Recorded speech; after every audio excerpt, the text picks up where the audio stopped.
안녕하세요, 여러분. 오늘은 최근 중국 경제 상황에 대해 이야기해 보려고 합니다. 지난주 금요일에 중국의 2024년 경제 성장률이 발표됐는데요. 과연 어땠을까요? 놀랍게도 중국 경제는 예상보다 좋은 성적을 거뒀습니다. 2024년 4분기 GDP 성장률이 5.4%를 기록했어요. 이는 시장 예상치인 5%를 웃도는 수치입니다. 덕분에 2024년 전체 성장률도 5%를 달성했죠. 여러분 어떻게 생각하세요? 5%면 꽤 괜찮아 보이지 않나요? 하지만 내막을 들여다보면 그리 단순하지만은 않습니다. 먼저 이 성장률은 정부의 적극적인 경기 부양책 덕분에 달성한 겁니다.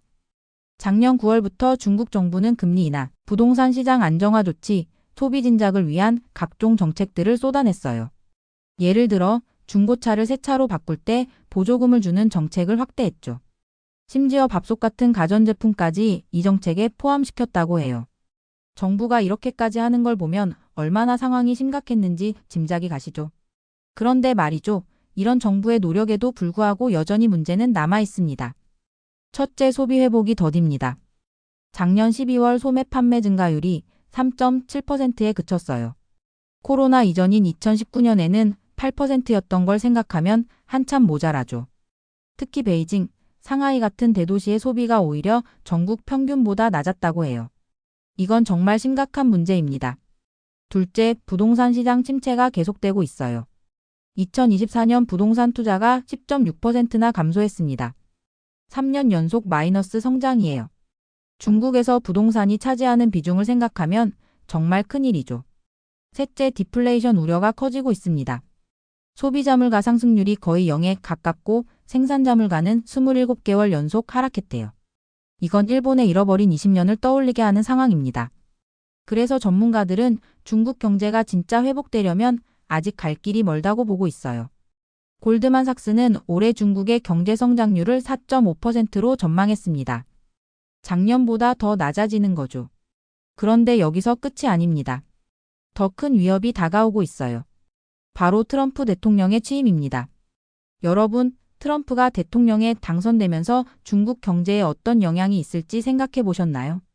트럼프는 선거 기간 내내 중국에 대해 강경한 입장을 보였습니다. 중국 제품에 60%의 관세를 부과하겠다고 했죠. 만약 이 공약이 실현된다면 어떻게 될까요? 중국 경제에 큰 타격이 될 겁니다. 일부 전문가들은 중국의 경제 성장률이 3%대로 떨어질 수도 있다고 봅니다. 실제로 트럼프는 취임 직후 중국에 대한 강경책을 내놓을 것으로 보여요. 그가 임명한 고위 관리들 중에는 대중 강경파들이 많습니다. 특히 피터 나바로를 무역 및 제조업 수석 고문으로 임명한 건 의미심장해요. 중국 정부도 이런 상황을 예의주시하고 있습니다. 지난주 열린 중앙경제공작회의에서는 외부 환경의 부정적 영향이 심화되고 있다고 언급했어요. 직접적으로 미국을 거론하진 않았지만 트럼프 정부를 겨냥한 발언임이 분명해 보입니다. 그래서 중국 정부는 올해 더 적극적인 경기 부양책을 내놓을 것으로 보입니다. 더욱 적극적인 재정정책과 적절히 완화된 통화정책을 펼치겠다고 했어요. 구체적으로는 재정적자 비율을 높이고 초장기 특별국채 발행을 확대하겠다고 합니다. 또 지급준비율과 금리를 인하해 유동성을 충분히 공급하겠다고 하네요. 그런데 말이죠. 이런 정책들이 과연 효과가 있을까요? 전문가들의 의견은 엇갈립니다. 긍정적으로 보는 쪽에서는 이런 정책들이 경제에 활력을 불어넣을 거라고 봐요. 특히 부동산 시장이 바닥을 찍었다고 보고 올해는 회복세로 돌아설 거라고 전망합니다. 반면 부정적인 시각도 있습니다. 이미 너무 많은 빚을 진 상태에서 추가로 돈을 푸는 건 위험하다는 거죠. 게다가 젊은 층의 소비 심리가 위축된 상황에서 단순히 돈을 풀어봤자 효과가 제한적일 거라고 봅니다. 제 생각에는 후자의 의견이 더 설득력 있어 보입니다. 왜 그럴까요? 첫째, 중국의 경제 문제는 단순히 돈이 부족해서가 아니에요. 구조적인 문제가 있습니다. 예를 들어 부동산에 너무 의존적인 경제구조, 국유기업 중심의 비효율적인 시스템, 고령화로 인한 노동력 감소 등이 있죠. 이런 문제들은 돈을 푼다고 해서 해결되지 않습니다. 둘째, 중국 정부의 정책 방향이 일관성이 없어 보여요.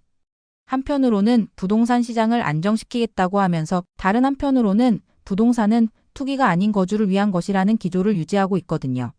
이런 모순된 메시지는 시장에 혼란을 줄 수 있습니다. 셋째, 대외 환경이 너무 불확실합니다. 트럼프의 대중정책이 어떻게 전개될지 아직 모르는 상황이에요. 만약 미중 무역 전쟁이 재점화된다면 중국 정부의 경기 부양책은 무용지물이 될 수도 있습니다. 그래서 저는 올해 중국 경제가 쉽지 않은 한 해를 보낼 것 같아요. 정부의 노력에도 불구하고 4%대 중반의 성장에 그칠 가능성이 높아 보입니다. 그렇다면 이런 상황이 우리나라에는 어떤 영향을 미칠까요? 첫째, 수출에 타격이 있을 겁니다. 중국은 우리나라 최대 수출국이에요. 중국 경제가 어려워지면 우리 수출도 줄어들 수밖에 없죠. 둘째, 관광 산업에도 영향이 있을 것 같아요.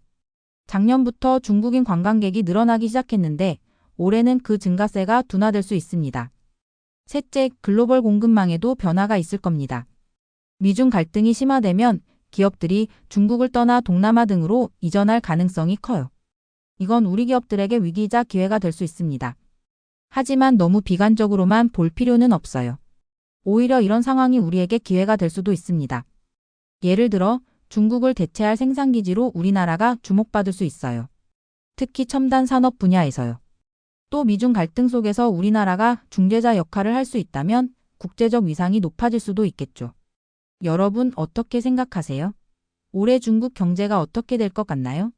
그리고 우리는 어떻게 대비해야 할까요? 댓글로 여러분의 생각을 들려주세요.